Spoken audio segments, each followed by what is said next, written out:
Hello, my friends. We're going to talk about follow through today and how to follow through. I get so many lawyers who come to me and they tell me that they have a huge problem following through.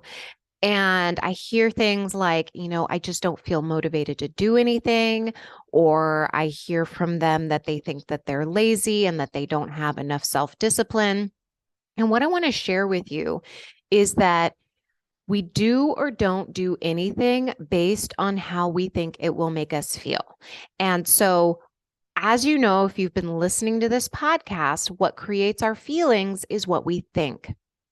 So, we're going to walk through step by step what you can do to begin learning how to follow through. And one of the big ones is starting to gain awareness of those thoughts.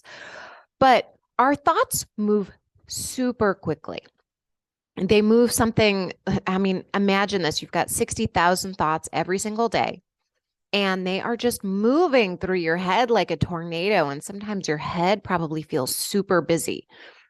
And one of the things we need to learn, it's a skill, is to slow our brain down.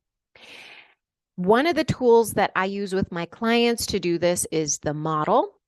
And you could do this in any number of ways, but I talk about this in another episode called what it really means to slow down. And so I'm going to share that episode along with a couple other episodes that are going to be related to the topics we talk about in this one, so that you can really begin understanding your brain more and what's happening when you don't follow through on something, whether it's something you put on your calendar or whether it's a target, a goal that you want to do, that you're noticing that you're just not taking the actions to make it happen. What's really happening here is that there are things going on in your brain creating emotional feedback, vibrations in your body that we're going to talk about later in this episode.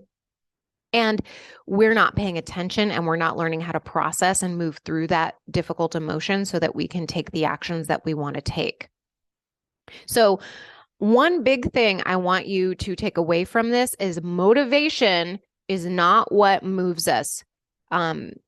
Self-discipline is not what moves us. What moves us is understanding ourselves. And so often, understanding that we're beating ourselves up and creating friction between us and the action that we want to take. And at the end of this episode, I'm going to be sharing a message for you perfectionists out there. So if you think you have to do this perfectly, I want you to think again. So as we go through these steps, I want you to just be so compassionate with yourself and understand this is a learned skill. Following through is a learned skill. And I want you to think back to when you were a toddler, right? You don't remember this, but when you were a toddler, you had to learn things like learning how to walk, learning how to eat solid foods, learning all of these different skills. You didn't just expect yourself to just suddenly know them. What you did is you kept practicing them, even though you were bad at them, even though you spit up your food, even though you kept falling on your face when you tried to walk, right? Me too, right? Even though we were doing these things, we just kept practicing. And it was the practice that helped us get good at it. The same goes with follow through. So everything that I'm going to be talking about in this episode has to be practiced.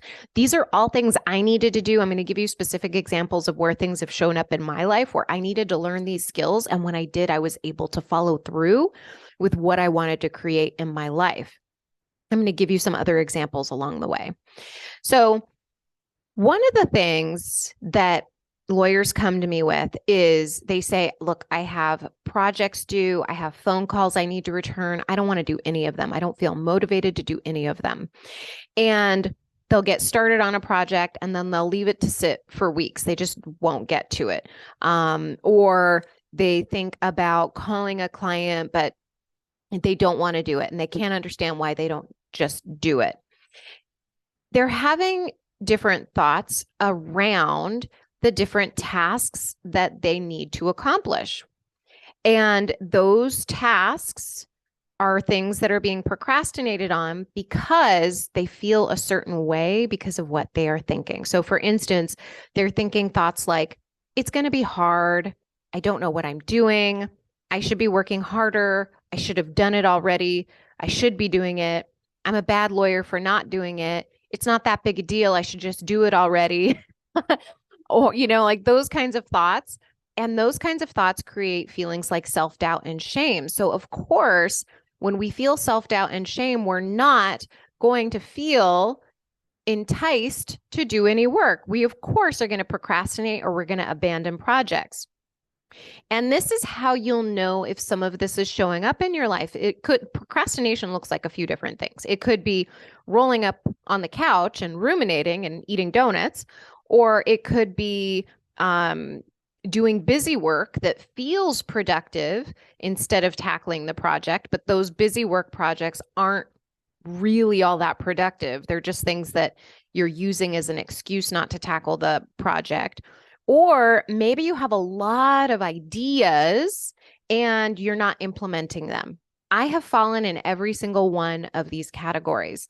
So know that you are normal. And when you are going through this, it can feel like it's impossible to move, that you're in molasses, that you cannot do anything. So know that, speaking from experience, what is happening here is that you are being really hard on yourself. You are really hurting yourself by telling yourself you should be better, that you're not doing enough.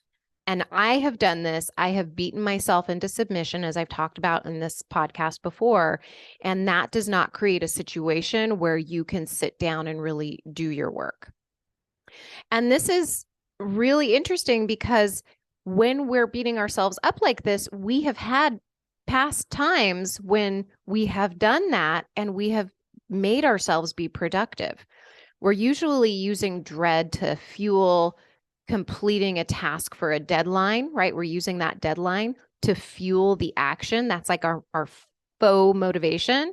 But when we do that, we're creating all of this stress in our bodies and we're depleting ourselves. So once we get that task done, we are too exhausted to really get into a routine where we can follow through on the tasks that we want to do regularly. So it's really important that we're watching our thoughts and really slowing them down so we can see like what is going on in our brain. I'm going to give you some more examples about this. So let's say you have a phone call or a project or an email and you're not completing the task, you're not doing it. Well, the first thing you want to do is you just want to get awareness that you're avoiding things. Sometimes we just move right on into the busy work, or we find ourselves scrolling social media for an hour and we realize that the time that we had allotted for the project is now gone, and we're not recognizing our actions because we simply aren't paying attention. That is very common. I would say that is 99% of the people who come to me don't have that awareness yet. Very normal. I had to work through this too. I had to create that awareness. It's a learned behavior. We move so fast in this society, we're not paying attention to our actions, and our brain is on autopilot. It wants us to feel good all the time. So it's constantly looking for dopamine hits. So that's why the busy work is so attractive. That's why the social media and checking quick emails, that's so attractive to our brain. It feels really good. Same thing with sugar. If you're going to the fridge, you're grabbing something to eat, you go online and you buy something really quick, like those kinds of dopamine hits are replacing the energy for the follow through that you have, right? You're like, oh, well, I'll just do these other things that feel really good because it feels really bad when I think about doing this project. So the very first thing is just to gain that awareness. Once you notice that behavior is happening, then it's up to you to stop. It's up to you to press pause, to put the phone down, to step away from the fridge, to step away from the online shopping site. It's up to you to just press pause and then just sit with it, the discomfort of not doing something that's going to give you an immediate dopamine hit. This is the hard part, at least it is for me, because my brain desperately wants the dopamine hit. It's like, oh, but it's going to feel so good if you just like lay down for a little bit, or maybe like, you just like have a cookie, or it's just like you go, whatever it is. When I know that I don't actually need rest, like my brain is just telling me, like, it'd be super nice if we could just snuggle with the dog, right? So it's up to me to remind myself, well, wait a minute, how nice will it be once I complete this task? It's going to feel so good, right? But I have to remind myself of that. I have to catch that behavior before I can remind myself of that. And then what I do, and what I encourage you to do once you start noticing the avoidant behaviors, is you start asking yourself, like, why am I avoiding it? Why am I avoiding this phone call? Why am I avoiding this project? What's happening? Well, these are the thoughts that come up when I'm coaching clients, because I'm afraid the client is going to yell at me and then I'll feel bad, because I'm afraid that they're not going to like me and I'll feel bad, because I'm afraid I'm going to make a mistake and I'll feel bad, because I'm afraid I'm going to fail and I'll feel bad, because I'm afraid I'll feel rejected, right? These are all different thoughts that are creating feelings. And usually when I say bad, it's usually shame. Usually shame is what comes up, maybe disappointment, but shame is huge. And when we don't recognize what's going on, that we're having these thoughts that are creating lots of shame, then we start blaming ourselves for not following through and telling ourselves we're bad attorneys, that we're lazy, that we're just not disciplined enough, versus, oh, I have some shame happening in my body and I've never been trained how to deal with it. Right? I was never taught how to deal with, to process shame. That's just the way it is. Like, we learn how to be in this world based on what we were taught as kids. And if we don't learn the process of recognizing what an emotion is, realizing that emotion is okay, and then being able to, in a healthy way, process that emotion, we're going to take that into adulthood. And I definitely took what I learned as a kid and I applied it to my adult life. And it resulted in me procrastinating, beating myself up, and not taking care of myself. And so what this whole episode is about you not just learning how to follow through, but how to address the behaviors that may have been that have been learned over the years. And a big part of it is just not learning how to process the emotions. So this is why I help my clients get that emotional awareness, because most of us are so detached from our emotions because we're in such a heightened state of anxiety too, right? Like we have this, I did a masterclass last week. You can watch it too. It's at dinacataldo.com/take control now. And in that masterclass, I was talking about this funnel. And in this funnel, at the very top of it, we have all of these things coming in. We have our cases, we have emails, we have client calls, we have all these responsibilities, not to mention family responsibilities, all coming in at the top of this funnel. And then what we need to do is we need to start getting awareness of, okay, what are the most important things? How do we organize them in our brain? How do we problem solve and make decisions so that we can then at the bottom of the funnel begin to get a refined sense of what we need to get done? But when we don't do that, most of us don't, it's because we're in this heightened sense of emotion and we don't have awareness around it, and we cannot calm ourselves enough to help us like create that refinement. And we end up doing nothing because we feel so horrible. And you're not going to like number 4. I'll tell you that right now, right? And I'm giving these as steps, but this happens so quickly in our brain. I want you to know this. This is why it's a practice. This happens so quickly in our brain that the only thing that you're probably going to catch at first is just, oh, I'm doing it. I'm like avoiding it. That's going to be what you're noticing at first. And that's normal. That's okay. Over time, you're going to notice that you're avoiding it. And then you're going to start noticing like, oh, I'm avoiding it because I'm afraid the client won't like me and I'll feel bad, right? It'll become a little more specific. And then you'll be able to take it to this next step, which is just allow yourself to feel horrible for a minute. It's okay. All an emotion is a vibration in our body. And what that emotion is telling us is that our brain is saying something to us. That's okay. It doesn't mean anything has gone wrong. Your brain is working exactly as it was meant to behave. We just want to recognize it. I want to give you an example of how shame was really impacting my business.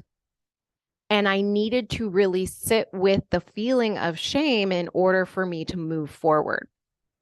So when I started noticing well, first of all, I needed coaching to notice this. This was not something I was able to notice on my own. I thought that when I didn't hit my goals, that meant that I was doing something wrong, right? And I made that into bad. So I made it into shame. But it wasn't from a neutral place where I could simply evaluate things and just kind of say, okay, what worked, what didn't work, be really methodical and treat it like math. I was telling myself that I was a failure, that I wasn't capable. And that created massive amounts of shame. I had no idea that I was thinking these thoughts. Like I didn't have that awareness. I just knew I felt bad and I wasn't getting the results that I wanted. It took a coach to show me, oh, wait a minute, what's happening here? What's happening in your brain? Oh, you're beating yourself up. You're telling yourself you're not doing enough, that you don't know what you're doing, that you're not capable. And so I had to see that thought and realize that was what was causing the feeling in my body. And when I could sit with that feeling in my body, that's when I could take the next step. I don't even want to get there yet. Right now, I just want you to know it's okay to be with that feeling. So often I'll have clients say, I just want to know a thought that makes me feel better. I just want a thought that'll make me feel better. And then that's all I need. No, that's like putting wallpaper over a dirty wall.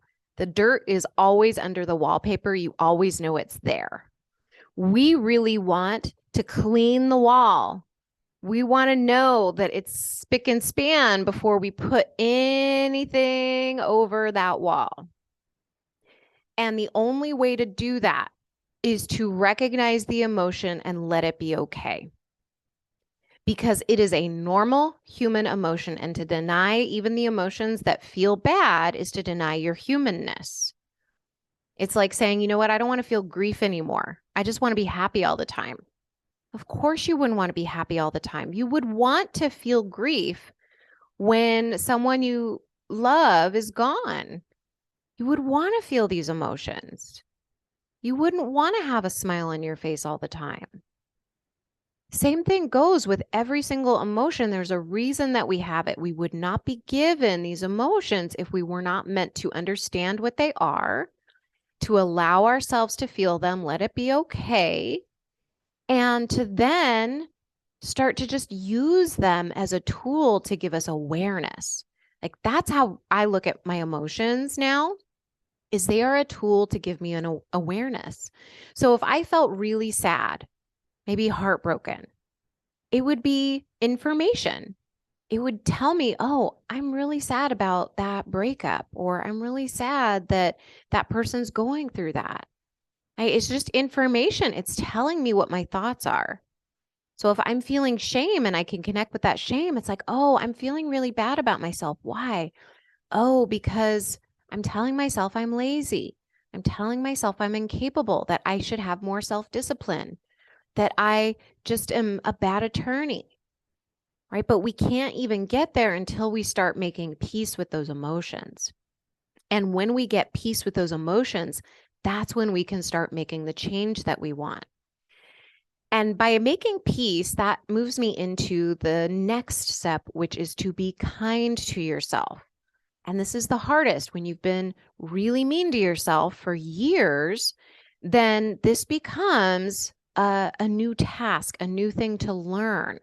And that's okay, right? When I was going through this, when I was building my business, and I'm still building it, but when I was in the very early stages of it, I wanted it to go faster, right? And I had a ton of shame and a ton of self-doubt. And I was trying to hustle through it. I was trying to work through it, meaning grind, do more work, do more things. But what was happening is that I wasn't following through on the most important things. I was doing the busy work. I was working myself really hard, but I wasn't doing what really needed to be done. I wasn't doing the most important tasks that would build my business. I wasn't connecting with my audience regularly because I'd feel really good for a few days, but then I would be steeped in shame and self-doubt for several days more. And so I was creating really inconsistent income. And then I noticed that, I couldn't really love my work or my business because I was at war with it. And I wasn't really connecting with the people I loved the way that I wanted to. So I might snap at somebody who interrupted me, or I might disconnect from my friends because I thought I needed to work more. And I would have lots and lots of ideas, but then I wasn't choosing one or two of them that were most important for the growth of my business and then following through on them. I was just like taking lots of notes and just kind of leaving them everywhere, right? Like I said, oh, this is a good idea. This is a good idea. This is a good idea. But I wasn't really just saying, okay, well, let's take a look at what is the best of these ideas and let's make it part of a plan. And here's something else that I realized, and I see a lot with my clients, is that they're working not for a living, right? Not because they really enjoy it, right? They're working to prove their self-worth. And that's where I was too. I was working to prove my value in the world versus just serving my clients. And we don't have to prove ourselves or our worth in this world. We come to this planet 100% valuable, no matter, who you are or where you are in your life. You are always 100% valuable. It doesn't matter what it is, like who you are. Like when we start equating our work with our self-worth, we are never ever going to feel like enough because our self-value is infinite. But when we're saying the work that we're doing then equals our self-worth, the work that we can do is finite. You can never match those. You'll be working all the time to try to prove your self-worth. So the sooner you have the ability to accept how valuable you are in this world, then you don't have to work to prove your self-worth because you just know. And then you can just serve your clients. You can serve because that's what you want to do. You want to serve the people that you're serving. A lot of lawyers I talk to experience the same thing when they are building their practices. So if you're experiencing this, know that you're normal. There's nothing wrong with you. You've been given a paradigm by society that tells you you need to work to prove your self-worth. You need to work harder for that A+. You need to work harder for that promotion so that people approve of you. And then you can get to the next rung of the ladder. Versus recognizing 100% right now how valuable you are and walking into a room and understanding that, and nobody's giving you a promotion. You're telling them that this is what it is that I need. And if you cannot give it to me, then I'm going to walk away.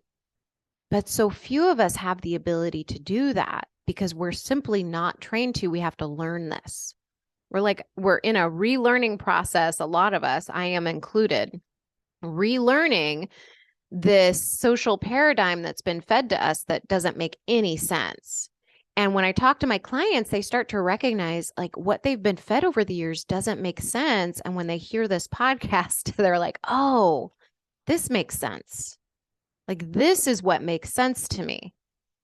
And I've been following these rules that society has given me and told me, like, do all of these things. The harder you work, the more you struggle, the more valuable you are, the more you prove your worth and worthiness to be on the planet, versus just accepting we are already 100% valuable and 100% worthy to be here. All right. So the next step is after you have really felt the feelings. And yes, I know I'm telling you, it requires you feeling horrible. Yes, I know. It sounds horrible, but it's okay. It's just a vibration in your body. You'll get used to it and you'll start to accept it as part of you. And you're kind to yourself. Then the next thing you want to do is you want to talk yourself into the next steps, because you can count on putting items on the calendar to follow through on, and your brain is going to say, I don't want to do it. It's going to say, no, I think we should go on social media. I think we should go work on that other little project.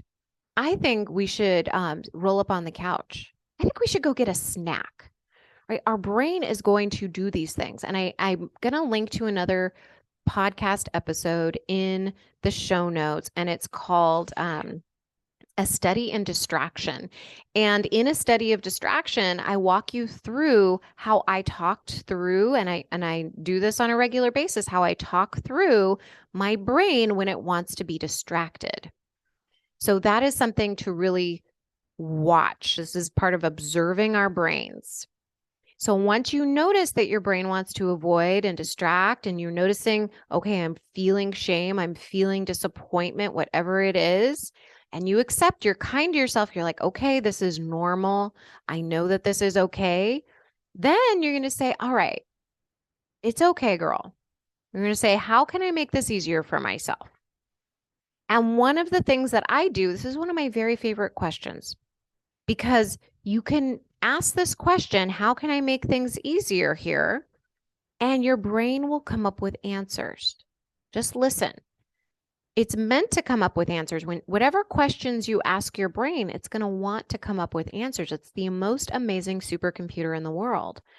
And it'll give you answers like, well, how about we just break up this project into smaller pieces, and we'll do one piece today, and we'll put 2 pieces on tomorrow, and then the last piece we'll do on Wednesday. And by the time we do that Wednesday, it'll be done. We don't have any problems. Let's just do that. Okay.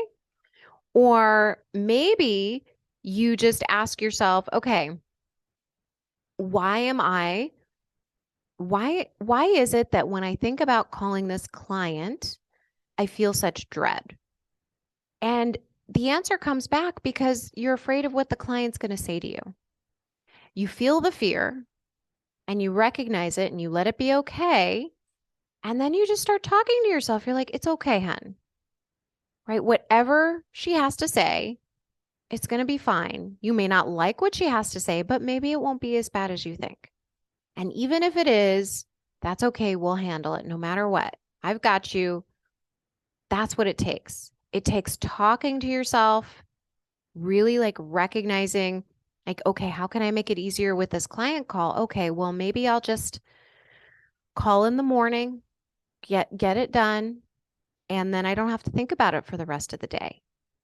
Like, just ask yourself that question and your brain will come up with answers. And then you just talk yourself through these different situations. The last step here is to practice this. Now, at first, this is going to seem totally foreign to you. I mean, this is why I coach, because this is not natural. Like the process that I'm walking you through, nobody teaches us this process. I've really gotten into the weeds here of this process. And it's something that takes so much practice and so much awareness that people come to me so that they can get this awareness. So if you are feeling a little lost right now, it's okay. You can go back, you can listen to this episode as many times as you need to.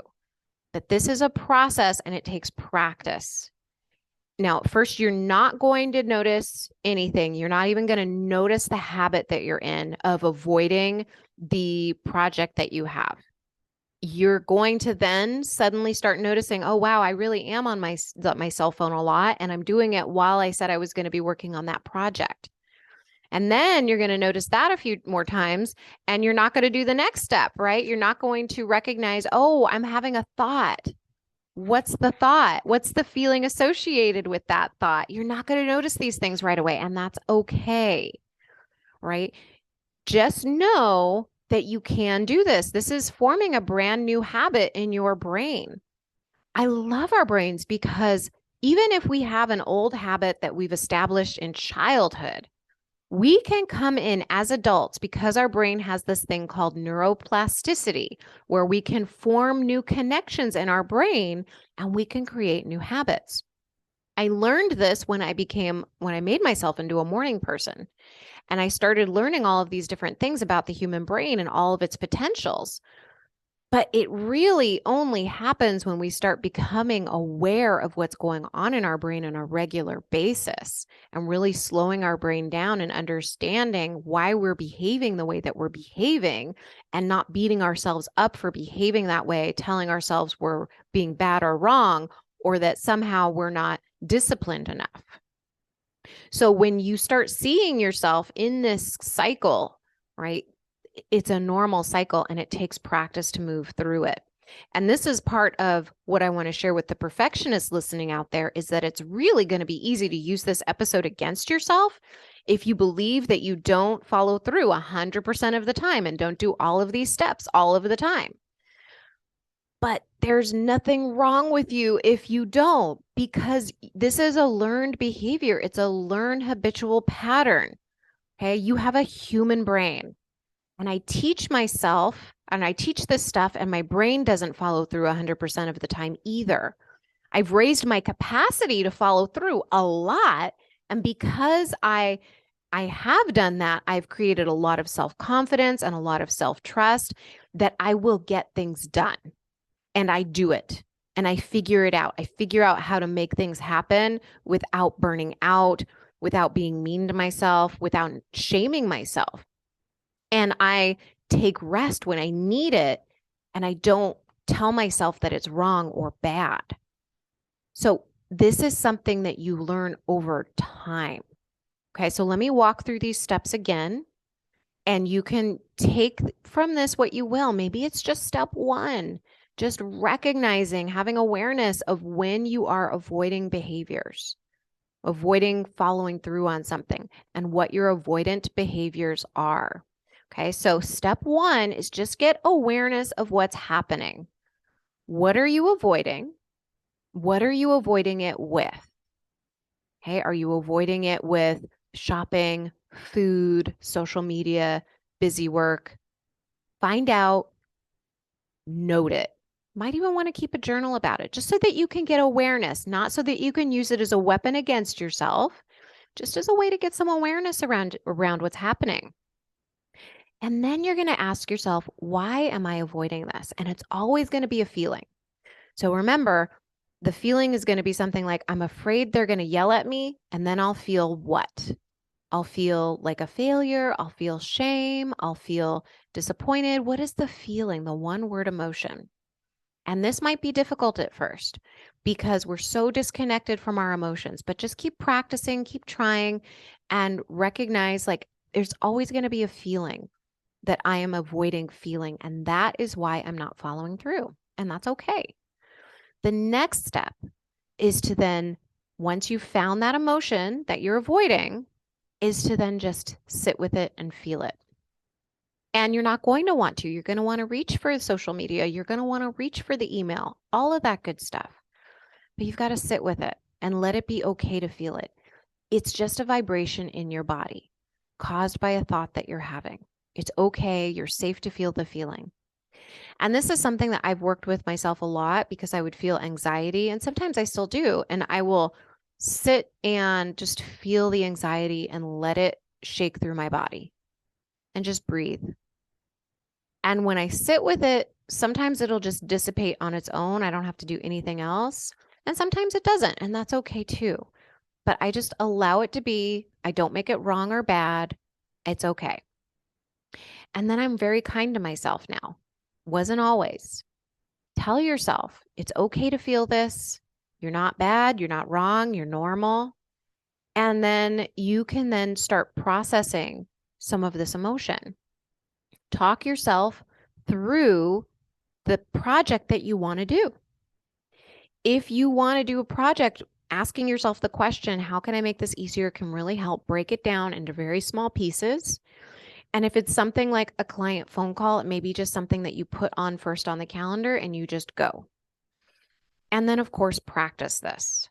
Okay, know this is a practice. This is something just like a calendar, it takes practice because you're building a new neural network in your brain, new connections that need to be formed so that you can create this habit.